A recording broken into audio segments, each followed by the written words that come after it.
हाँ, एकल face Motors यानी कि single phase motor, single phase motor,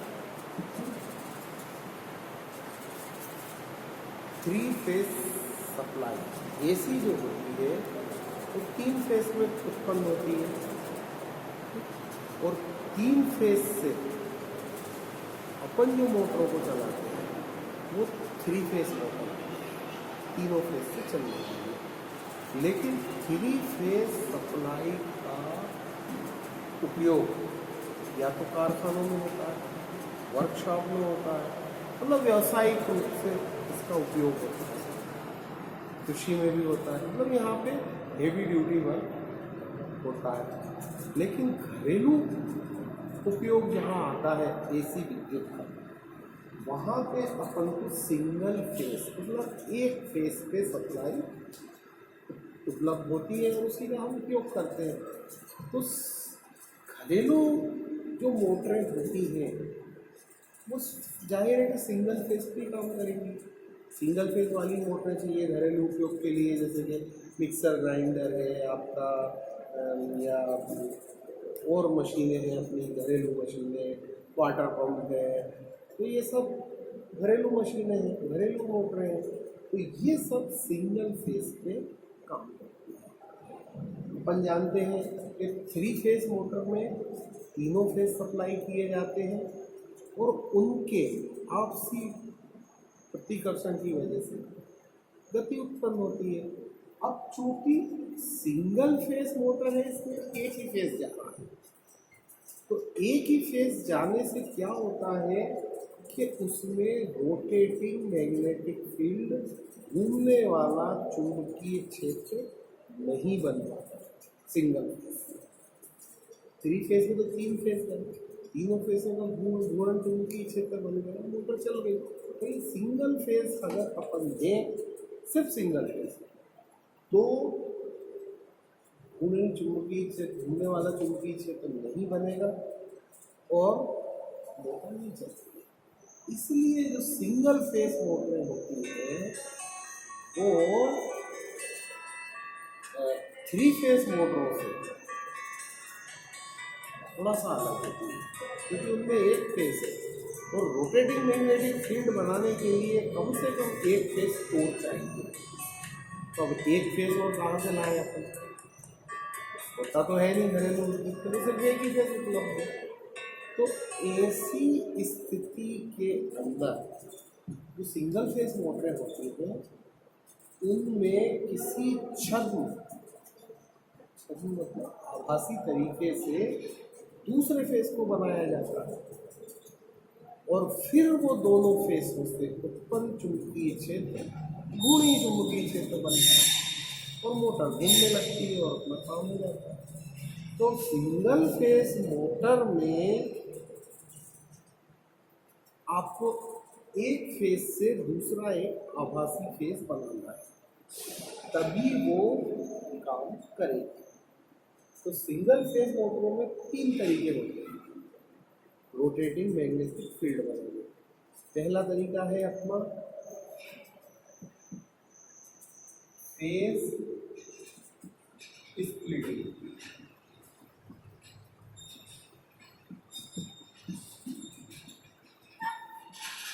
face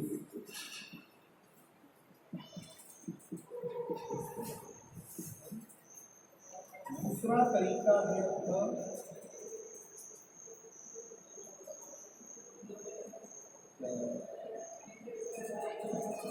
capacitor वाला। नंबर 3 है पोल शेडिंग।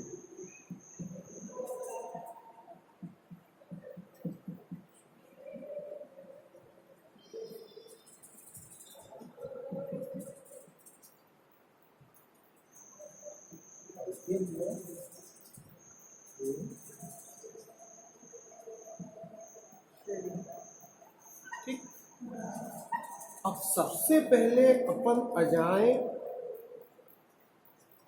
कैपेसिटर द्वारा,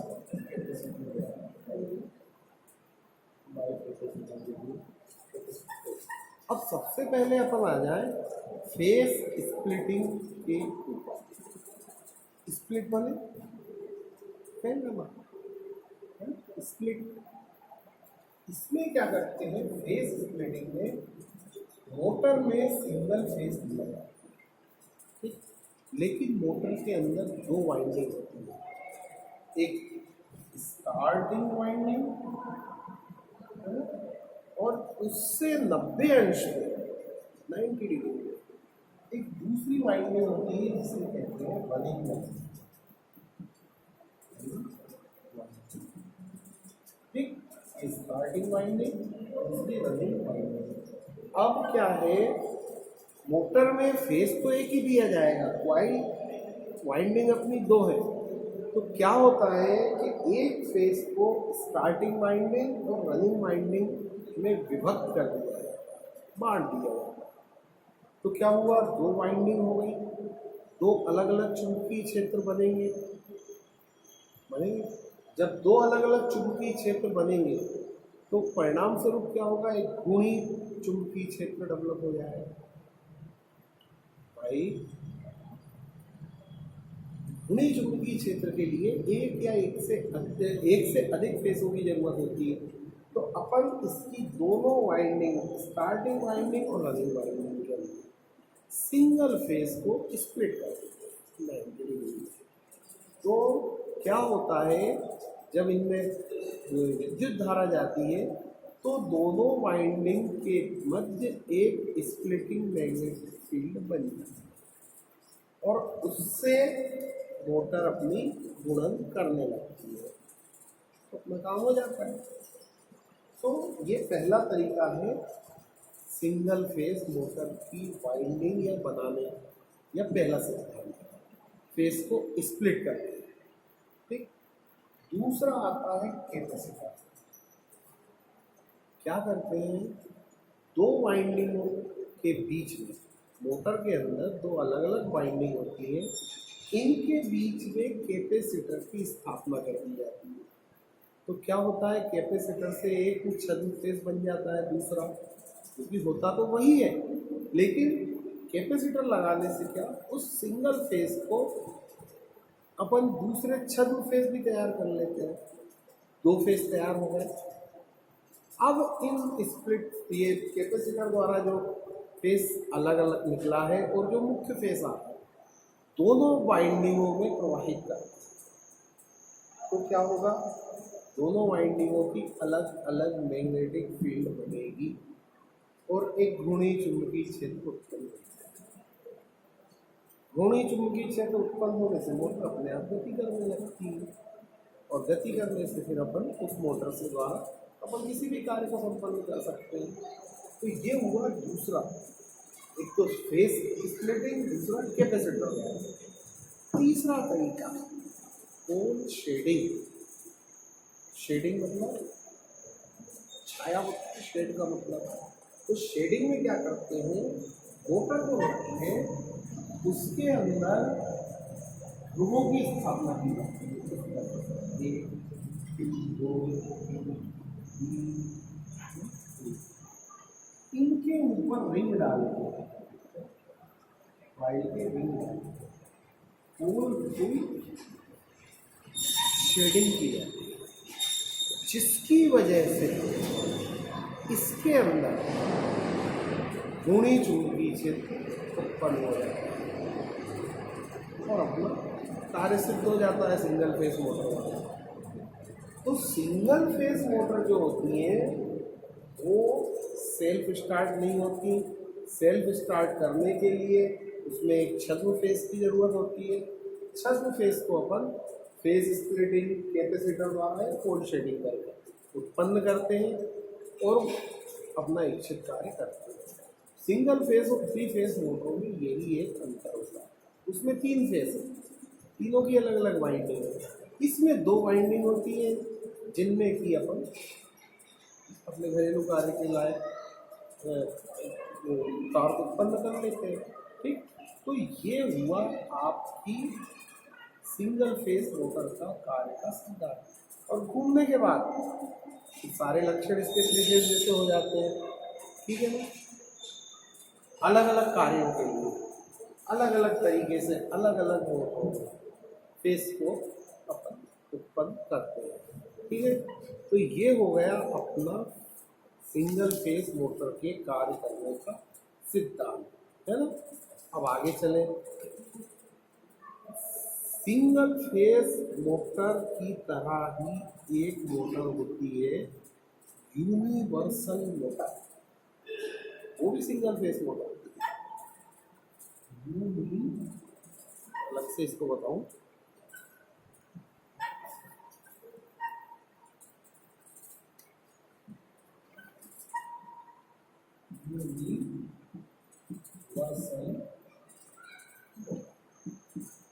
ये भी एक सिंगल फेस मोटर ही होती है, लेकिन इसमें यूनिवर्सल शब्द लगा है। मतलब यूनिवर्सल का मतलब ये है कि ये मोटर सिंगल फेस एसी पे भी कार्य करेगी और डीसी पे भी कार्य करेगी, मतलब इसको कोई भी सप्लाई दे दो ये कार्य करेगी। तो ये मोटर क्या होती है, बेसिकली एसी सीरीज मोटर होती है, basically AC series motor. Series motor अपन पहले जानते हैं, डीसी सीरीज मोटर होती है, मतलब क्या है, उसके अंदर दो वाइंडिंग रहती है, एक तो स्टेटर के अंदर इसके पार्ट है उसके अंदर, ठीक है ना, और दूसरी वाइंडिंग जो होती है वो मोटर के अंदर होती है। ये डीसी सिंगल फेज मोटर है, और ये तीन तरह की होती है, DC series motor, DC shunt motor, DC compound motor. तो जो यूनिवर्सल मोटर होती है उसमें भी दो वाइंडिंग होती है, उसके मोटर में भी स्टेटर में भी। तो ये मोटर जो है single phase AC series motor होती है, सिंगल फेस पे कार्य करती है, साथ ही साथ ये डीसी सप्लाई पे भी बराबर सप्लाई है। तो ये मोटर जो होती है यूनिवर्सल मोटर कहलाती है। ठीक है, अब आता है कि मोटरों के उपयोग और इनका दोष निवारण। ठीक, तो सिंगल फेस मोटरों के अंदर, क्योंकि घूमने वाली मशीन है, इसलिए सबसे पहला दोष अपन देखें कि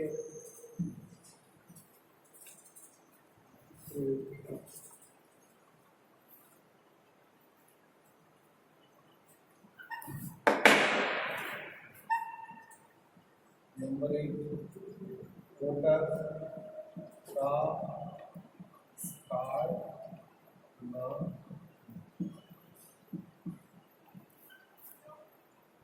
अगर मोटर स्टार्ट नहीं हो रही है तो सबसे पहली चीज़ तो यही देखेंगे कि अपन इसके अंदर सप्लाई जा रही है कि नहीं। सप्लाई को कैसे चेक करेंगे, मेन स्विच पे आ रही है कि नहीं, फ्यूज प्रॉपर है कि नहीं, और उसके बाद मोटर पे आके देखेंगे कनेक्शन इसके प्रॉपर है कि नहीं इसके टर्मिनल से, है ना। और अगर ये सब सही है तो मोटर अपनी वर्क करेगी। तो इसके लिए अपन सप्लाई को चेक करें। ठीक, दूसरा दोष मोटर का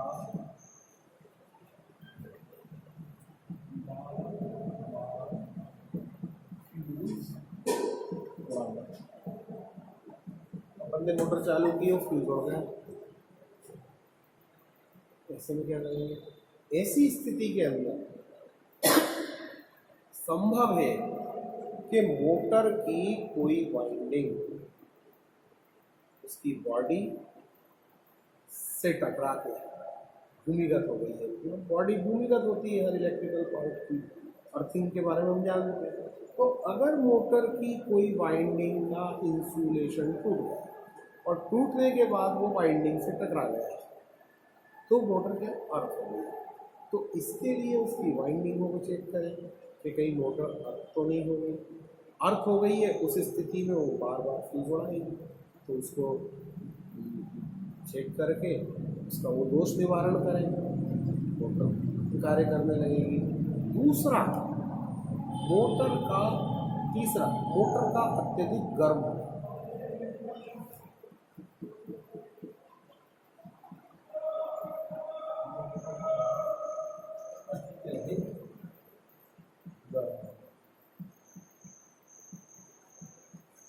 अगर अपनी मोटर चल रही है, काम कर रही है, लेकिन गर्म हो रही है, तो उसका सीधा सा कारण यह है कि उसके अंदर एक एयर पाथ होता है।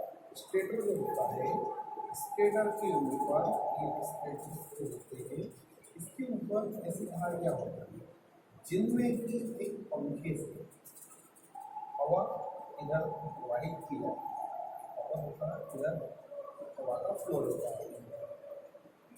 जो कि चलते समय जो ऊष्मीय प्रभाव से, विद्युत के ऊष्मीय प्रभाव से जो गर्मी उत्पन्न होती है उसे कम करती है। तो अब सबसे पहला चेक तो यही देख लें कि भाई ये पंखुड़ी प्रॉपर है कि नहीं, एयर पाथ क्लीन है कि नहीं। अगर ये सब सही है तो फिर अपन, सही नहीं है तो सही करें, सही है तो दूसरी चीज़ ढूंढ लें। दूसरी चीज़ हो सकती है मोटर पे अत्यधिक भार हो। इस स्थिति में क्या करेंगे, अगर मोटर के ऊपर जिसकी जो उसकी कैपेसिटी है आधा हार्स पावर, 1 हार्स पावर, पाव हार्स पावर या पौना हार्स पावर जो भी है, उससे अगर अधिक भार संयोजित है तो उस भार को आप कम कर देंगे।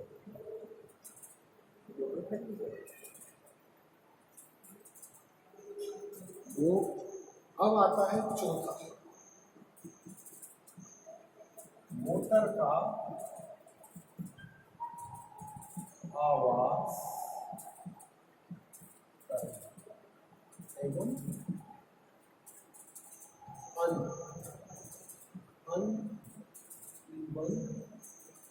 स्पीड।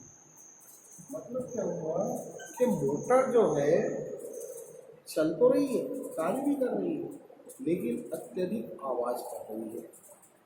ऐसी स्थिति में क्या करना है, ऐसी स्थिति में सबसे पहले तो मोटर का लेवलिंग चेक करें कि वो समतल पे रखी हुई है कि नहीं, जिस प्लेटफॉर्म जिस जगह पे वो है समतल है कि नहीं। दूसरा, अगर मोटर आवाज़ कर रही है तो संभव है कि मोटर में जो बेरिंग लगे होंगे घूमने के लिए वो खराब हो गए, या उनमें ग्रीस खत्म हो गया है ना, या इस दहन के लिए जो डालते हैं। ऐसी स्थिति में मोटर को सबसे पहले लेवल करें, उसके बेरिंगों को चेक करें, अगर वो ख़राब है तो बदल दें, और अगर वो सूख गए हैं, ग्रीस उनमें कम पड़ गया है, जल गया है, ख़त्म हो गया है, तो उस स्थिति में उसमें ग्रीसिंग कर दें तो मोटर अपने आप स्मूथ चलने लगेगी। दूसरा, मोटर का अलाइनमेंट, रोलर का अलाइनमेंट चेक करना, कहीं ऐसा तो नहीं कि बेरिंग के हाउसिंग कट गए हैं जिसकी वजह से उसका अलाइनमेंट गड़बड़ा गया हो, तो एयर गैप गड़बड़ा। तो ये सब चेक करके उसकी आवाज़ और कंपन को अपन कम कर सकते, खत्म कर सकते। ठीक, तो लगभग वही है जो 3 फेज मोटर में दोष उत्पन्न होते हैं। 3 फेज मोटर में सिंगल फेज, भाई फेज स्प्लिट करने के बाद बनते हो वो मल्टी फेज मोटर ही बन गई ना। ठीक, तो ये उसके हैं। अब इसकी सिंगल फेज मोटर की दिशा को परिवर्तित करना, भाई कई कार्य होते हैं जिनमें मोटर की दिशा को परिवर्तित करना आवश्यक होता है, कई कार्य होते हैं घरेलू। तो सिंगल फेज मोटरों की दिशा को परिवर्तित कैसे करेंगे,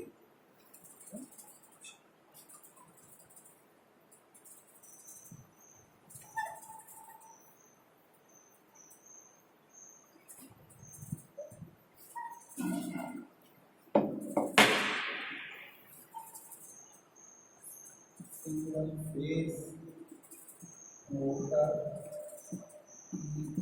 घूर्णन दिशा परिवर्तित।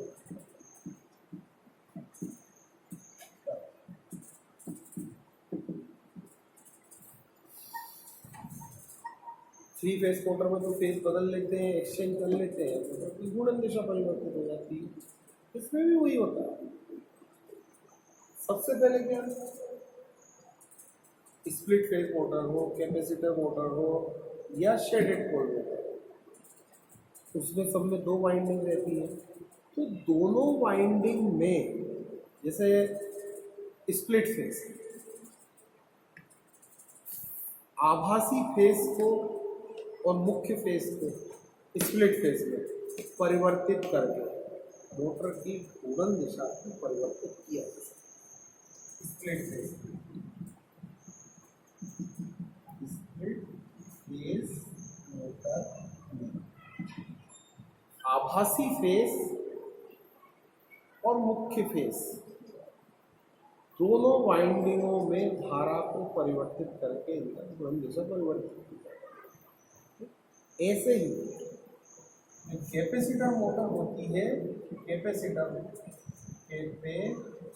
मोटर, उसके अंदर कैपेसिटर से आप जो आभासी फेस निकलता है उसमें भी धारा की दिशा परिवर्तित हो, आप मोटर की गति को विपरीत कर सकते हैं। और इसी तरह से जो अपना शेडेड पोल मोटर होती है उसमें भी शेडेड पोल मतलब मोटर के अंदर जो आभासी फेस है, चाहे वो कोसी, उसकी दिशा, उसकी अवस्था मतलब मुख्य फेस की जगह स्प्लिट जो आभासी फेस बना है वो परिवर्तित करके आप मोटर की दिशा को परिवर्तित कर सकते हैं। ठीक। सिंगल फेज मोटर में ब्रेकिंग,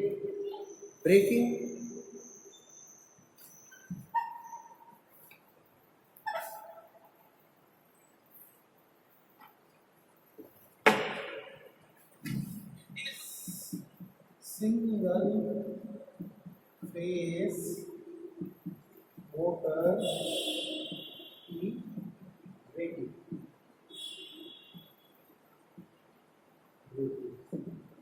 सिंगल फेज मोटर को रोको। सिंगल फेज मोटर का ब्रेकिंग भी 3 फेज मोटर की तरह ही होता है। पहला तरीका है इसका मैकेनिकल ब्रेकिंग,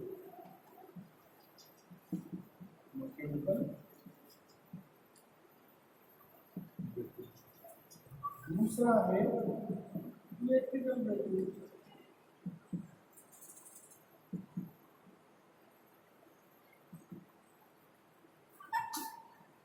ऐसे कार्यों में जहां की मोटर को कार्य होने के बाद तुरंत रोकना आवश्यक हो। मोटर क्या होती है, कोई भी हो, 3 फेज या सिंगल फेज, अगर आप उसमें सप्लाई ऑफ कर देंगे तो कुछ समय बाद वो स्वतः ही रुक जाएगी। लेकिन कई कार्य ऐसे होते हैं जिनमें मोटर को तुरंत रोकना होता है, उस जगह पे ब्रेकिंग का उपयोग किया जाता है। ब्रेकिंग मतलब रोकना। तो ब्रेकिंग के लिए 2 तरीके हैं, एक मैकेनिकल ब्रेकिंग, दूसरा इलेक्ट्रिकल। मैकेनिकल ब्रेकिंग में क्या होता है, जिस तरह अपनी वाहन के अंदर, मोटर साइकिल या कार के अंदर ब्रेक शू और वो अरेंजमेंट करते हैं, उसी तरह इसके अंदर भी ब्रेक शू मतलब नायलॉन या कुछ सिंथेटिक मटेरियल ब्रेक शू पे चढ़ा के और मोटर को मैकेनिकली रोक लिया जाता है जहाँ पर आवश्यक। तो ये प्रणाली कहलाती है मैकेनिकल ब्रेकिंग। इलेक्ट्रिकल ब्रेकिंग का सिद्धांत है कि अगर मोटर इस दिशा में क्लॉकवाइज घूम रही है तो गति परिवर्तन के बाद उसको एंटी क्लॉकवाइज घूमने की अवस्था में ले, और जैसे ही मोटर क्या होगा, इस दिशा में घूम रही है और इस दिशा में घूमने के लिए अपन इसमें विद्युत आरोपित करेंगे तो वो एक क्षण पे शून्य हो जाएगी, इसकी गति की दिशा परिवर्तन होगी। बस उस समय पे आप विपरीत दिशा में घूमने वाली व्यवस्था खत्म कर दें, मोटर अपने आप स्थिर हो जाएगी। तो ये कहलाती है इलेक्ट्रिकल ब्रेकिंग। ठीक। और बाकी इसमें और कुछ विशेष तो होता ही नहीं, सब यूनिवर्सल मतलब सब 3 फेज मोटर की तरह होता है। तो ये हुआ अपना सिंगल फेज। ठीक।